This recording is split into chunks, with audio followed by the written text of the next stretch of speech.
আসসালামু আলাইকুম ভাই।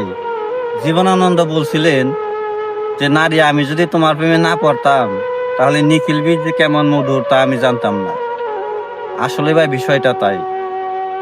আজকে যাকে আপনি বিশাল আকাশ মনে করে মাথার উপরে রাখছেন, দেখবেন এই মানুষটাই একদিন জ্বর হয়ে আপনার জীবন সব লন্ডভন্ড ফিরে গেছে।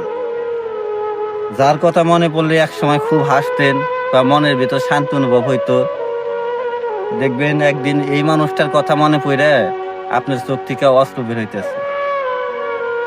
যে মানুষটার সাথে একদিন কথা না বললে আপনার দিন যাইতো না, দিন ভালো যাইতো না, দেখবেন একদিন এই মানুষটার কথায় বারবার মনে পড়বো, কিন্তু তার সাথে আর কোনদিন কথা হইব না।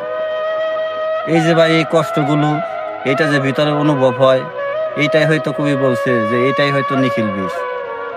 বিষটা অনেক মধুর, কিন্তু ভাই এই বিষের যে যন্ত্রণা, সবাই কিন্তু ভাই তা সহ্য করতে পারে না। ধন্যবাদ।